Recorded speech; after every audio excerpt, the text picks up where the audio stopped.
Bismillahirrahmanirrahim. Bismillahil kafi, bismillahil muafi. Bismillahilladzi la yadurru ma'asmihi syai'un fil ardi wala fis sama'i wa huwas samiul alim. Alhamdulillah bi ni'matihi tatimmus shalihat wa tanzilul barakat. Ashhadu an la ilaha illallah wa ashhadu anna Muhammadan abduhu wa rasuluh. Allahumma salli wa sallim ala sayyidina Muhammad wa ala alihi wa sahbihi ajma'in. Qala Allah ta'ala fi kitabihil karim. A'udzu billahi minasy syaithanir rajim. Bismillahirrahmanirrahim. Wa nunazzilu minal Qur'an ma huwa shifaa'un wa rahmatun lil mu'minin wa la yazidu zalimina illa khasara. Wa qala an-nabi sallallahu alaihi wasallam, iqra'ul Qur'an fa innahu ya'ti yaumal qiyamah li ashabi syafi'an li ashabi. Sadaqallah sadaqa Rasulullah sallallahu alaihi wasallam. Para sesepuh tokoh masyarakat, para alim ulama, para satid, para hujjaj bil khusus ketua DKM Masjid Jami Al Hikmah, semoga beliau diberikan kesehatan oleh Allah Subhanahu wa taala. Juga tentunya para orang tua yang hadir, yang mana semoga para sesepuh kita, orang tua kita selalu diberikan kesehatan lahir dan batin oleh Allah Subhanahu wa taala. Alhamdulillah, bersyukur kepada Allah Subhanahu wa taala. Pada malam yang mubarakah ini kita dapat bersama-sama melaksanakan salat Isya secara berjamaah, dan insyaallah kita akan lanjutkan yaitu salat sunnah tarawih malam yang ke-18. Semoga kita selalu diberikan kekuatan oleh Allah Subhanahu wa taala bisa melaksanakan ibadah rangkaian di bulan suci Ramadan dengan baik. Tentunya berharap mudah-mudahan Ramadan ini adalah Ramadan yang lebih baik daripada Ramadan yang sudah kita lalui. Amin ya rabbal alamin. Hadirin jamaah yang dimuliakan oleh Allah Subhanahu wa taala. Tentunya bulan Ramadan adalah bulan yang istimewa. Bulan yang di dalamnya Allah Subhanahu wa taala di samping Allah mewajibkan bagi orang yang beriman melaksanakan ibadah saum, juga di sisi lain keistimewaan Ramadan bagaimana Allah turunkan Al-Qur'an, yaitu tepatnya pada tanggal 17 Ramadan. Dan ini suatu keistimewaan di bulan ini hadirin. Karena Al-Quran adalah hudan lil muttaqin, petunjuk bagi hamba Allah yang bertakwa. Hudan linnas, juga petunjuk bagi manusia. Yang namanya hidup ini kita harus punya yang namanya aturan, punya yang namanya petunjuk hidup, agar kita ini tahu mana yang halal, mana yang haram, mana yang boleh, mana yang tidak boleh. Ini semua ada dalam kitab suci Al-Quran. Sehingga Nabi kita Muhammad SAW, beliau berpesan kepada kita semua sebagai umatnya, taraktu fikum amraini ang tamassaktum bihima lang tadillu abadah. Telah aku tinggalkan dua wasiat. Apabila kita pegang baik-baik wasiat ini, maka kita tidak akan sesat selamanya. Kita menjadi orang yang diamankan oleh Allah Subhanahu wa taala. Apa itu dua wasiat Nabi Muhammad? Kitab Allah, yaitu Al-Qur'an. Wa sunnati, dan sunnah Nabi Muhammad SAW. Jamaah rahimakumullah.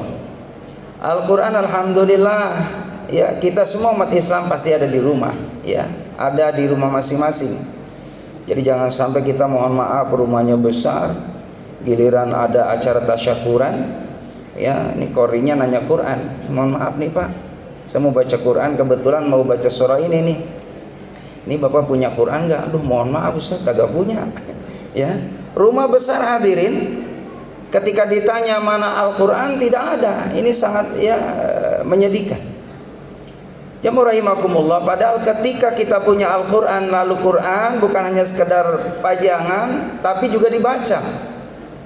Jadikan itu ya bacaan yang menjadi rutin dalam kehidupan kita. Tiada hari kecuali tilawah Quran. Bahkan usahakan setiap ba'da sholat, ya, 1 halaman. Karena ada keterangan dalam kitab Tabil Ghafilin, jangan kurang sehari semalam ini 100 ayat, biar kita tidak termasuk orang yang lalai. Ya, alhamdulillahnya kita jamaah rahimakumullah, bagi orang yang ibadah sholat ini sudah ya tertutupi ya kebutuhan hak kita ini dalam tilawah Quran. Surah Fatihah itu ada 7 ayat, belum lagi surah-surah Al-Qur'annya, baik itu surah ya salat fardu ataupun salat sunnah. Maka insya Allah jamaah rahimakumullah, kalau seandainya kita belum bisa mendawamkan 100 ayat, kalau kita sudah melakukan ibadah salat, kita termasuk tidak dilalaikan di mata Allah Subhanahu wa taala. Hadirin jamaah yang dimuliakan oleh Allah Subhanahu wa taala, Al-Qur'anul Karim sebagai petunjuk dalam hidup ini, maka harus benar-benar kita pelajari sungguh-sungguh, pelajari baik-baik isinya. Karena di dalamnya mencakup tentang akidah, tentang ibadah, tentang akhlak, tentang sirah, tentang sejarah bagaimana nabi-nabi dahulu, untuk menjadi ibrah, pelajaran buat kita, agar kita ambil mana yang positif, mana yang negatif. Kalau yang positif kita ambil, seperti sejarahnya bagaimana keluarga ya Imran, bagaimana keluarganya Nabi Ibrahim alaihissalam, bagaimana keluarganya ya nabi-nabi yang memang menjadi panutan buat kita. Tapi juga di sisi lain ada cerita kita berlindung kepada Allah Subhanahu wa taala, jangan sampai seperti Fir'aun, seperti Qarun, seperti Haman. Fir'aun jamaah rahimakumullah itu manusia yang kaya raya, bahkan menjadi seorang raja. Bahkan menurut cerita yang namanya Fir'aun itu tidak pernah sakit, Pak. Fir'aun seumur hidup tidak pernah sakit. Makanya kadangkala jamaah rahimakumullah itulah menyebabkan dirinya Fir'aun ini sombong di hadapan Allah, karena merasa dirinya tidak pernah ngalamin yang namanya sakit, panas dingin gitu kan, atau pusing. Ini Fir'aun tidak pernah, hadirin. Sehingga sombongnya luar biasa, mengaku dirinya sebagai Tuhan. Makanya kalau kita nih sebagai umatnya Muhammad SAW jamaah rahimakumullah, yang namanya manusia enggak selamanya sehat. Yang namanya manusia ada kalanya sakit. Ya, makanya mumpung sehat kita manfaatkan sebaik-baiknya buat ibadah sama Allah. Baru orang merasakan nikmatnya sehat ketika sakit. Ini orang yang ada di rumah sakit jamaah rahimakumullah, mohon maaf, ya dia menangis merintih, ya Allah sembuhkan saya, ya Allah sehatkan saya, ya Allah saya ingin terawih, tapi sayang 1000 sayang dia berbaring di rumah sakit, hadirin. Makanya nikmat sehat itu mahal. Ibu bapak milih mana? Sehat, nggak punya duit, ya sakit banyak duit, milih mana, Pak? Nah, bingung kan? Juga pilihannya cuma 2 doang. Ya, sehat nggak punya duit, sakit banyak duit. Ayo, 2 aja. Ya, jangan sehat banyak duit, jangan. Itu mah pilihan saya, itu mah. Pilihan saya itu mah. Ya rahimakumullah, sehat itu adalah modal. Dalam suatu keterangan kitab itu, nikmat yang paling kecil adalah nikmat dunia. Ini dunia ini nikmat kecil, Pak. Sekaya apapun orang, iya kan? Sehebat apapun orang, dia punya pangkat, jabatan, kedudukan, ini nikmat yang kecil. Ada nikmat di atas itu adalah nikmat yang sedang, adalah nikmat sehat. Nikmat sedang, di atasnya dunia. Lah kita buat apa, Pak? Dunia banyak, tapi sakit mulu saben hari ke rumah sakit. Saben hari check up 100.000, 200.000, 500.000, ya, bahkan kadang-kadang mohon maaf duit banyak, Pak, makan udah mulai dipantangin. Iya, ini nggak boleh daging, nggak boleh, Pak. Iya, daging nggak boleh katanya, kolesterol. Iya kan. Terus lagi, apalagi itu, nggak boleh banyak manis-manis, gula. Jadi dia makan cuman godogan itu doang, Pak. Ubi, sama daun singkong. Itu mulu, Pak. Lah itu yang nganterin dia apa? Makan ayam, makan empal, hadirin, daging. Yang nyupirnya mah enak. Ini yang bosnya makan di hati-hati banget. Ya saya pernah makan sama aki-aki, Pak, ini yang punya rumah nih kaya banget. Kata saya, Ki, ayo makan bareng sama saya, Ki, ini daging banyak banget ini. Enggak usah, udah mulai dipantangin. Makan saya ini nih, yang aman nih, tahu nih. Tahu, tempe, toge, telur, taunya timun, itu Ustaz. Beda sama mereka nih, masih aman. Makanya pun kita masih sehat, jamaah rahimakumullah, yuk jangan dirit-irit. Bapak, kalau badan kita mumpung sehat, Pak, ya seminggu sekali lah keluar sama istri kita makan di luar itu. Ya, makan di luar. Dua rumah. Ya makan di luar, makan yang enak itu, Pak. Ya, sekali-kali kita traktir lah istri kita gitu kan, Ma, ayo tinggal beli tuh makanan yang model apa nih gitu kan. Yang penting jangan lebih dari 100.000. Iya, dibatasin juga akhirnya. Ya rahimakumullah. Sebab apa? Orang ketika sehat itu semua nikmat, Pak. Tapi ketika udah giliran sakit semua dimakan pahit, Pak. Cuman tradisi kita kan begitu, Pak. Giliran lagi sehat mah lupa. Lagi giliran sakit, Masya Allah, Pak, berbondong-bondong. Si Puran sakit. Ya udah pada jenguk yuk. Dijenguk tuh orang yang sakit, Pak. Ada yang bawa kelengkeng.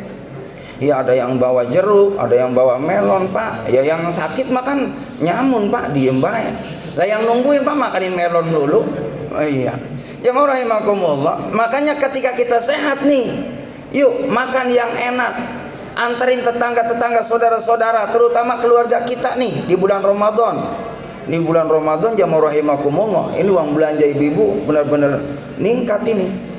Makanya saya di bulan Ramadan spesial, Pak, Bu. Iya, yang kemarin-kemarin saya sehari 70, saya sekarang 75 hadir. Nih, tambahin 5.000 doang. Iya. Jamaah yang dimuliakan oleh Allah Subhanahu wa taala. Jadi mari kita sama-sama bagaimana ya bulan yang mulia ini turunnya Al-Qur'an, kita amalkan Al-Qur'an dalam kehidupan kita sehari-hari. Baca Quran kita di rumah. Insya Allah orang yang membaca Al-Quran, begitupun orang yang mendengarkan mendapatkan pahala dari Allah. Kalau ibu-ibu, ya ibu-ibu yakin lah insya Allah, ya pokoknya sehari 3 juz mah lewat ya Bu ya. 3 juz lewat insya Allah. Lewat maksudnya, enggak kebaca-baca. Iya, kadang-kadang mohon maaf nih. Ya, yang paling repot Ramadan biasanya ibu-ibu. Jam 8 udah muter ke pasar, Pak. Muter jam 8, 9, pulang jam 1 hadirin. Muter doang. Iya, muter, beliin macam-macam. Ada kolak ya dibeli. Ada bubur kacang. Ada macam-macam deh ya. Sampai pulang ke rumah, di belakang rumah ada pepaya jatuh, Pak, dipungut juga hadirin. Pepaya matang belakang rumah. Ditanya sama suaminya, emang kenapa mah ini kok pepaya dibawa juga? Ya buat buka puasa, Pak. Gitu. Emang begitu hadirin, nafsunya begitu. Padahal jamaah rahimakumullah, di saat kita buka puasa, Pak, cuman seteguk air nih udah hilang, Pak. Terus jamaah rahimakumullah, kalau kita buka puasa jangan puasa ngancem hadirin. Itu mau 2 menit mau azan, Pak, sendok udah di tangan. Yang liatin kolak aja mah, kolak manis itu rumahnya kolak. Jamaah rahimakumullah, ketika masuk azan maghrib usahakan segera dibatalkan sunnah makan kurma, sunnahnya. Jadi di rumah ini usahakan ada kurma hadirin. Saya begitu tuh, kalau udah masuk azan maghrib kurma langsung. Ganjil kata Nabi, bisa 1, bisa 3, bisa 5, bisa 7, bisa 3 mangkok hadirin. Bisa. Begitu tuh. Jadi jamaah rahimakumullah, makan kolak ya kan, terus lagi kurma, niatin tarawih istiqomah. Ini alhamdulillah Al-Hikmah sampai malam ke-18 masih ada 250 ini ada ya. Ada Masya Allah, sampai di luar-luar nanti nggak masuk nanti. Luar biasa nih. Mudah-mudahan Al-Hikmah senantiasa diberikan berkah oleh Allah Subhanahu wa taala. Semoga istiqomah tarawihnya, istiqomah baca Qur'annya, istiqomah berjamaahnya. Ini Al-Hikmah adalah kendaraan kita dunia akhirat. Siapa orang yang rezekinya pengen ditanggung sama Allah, jangan jauhin nama masjid.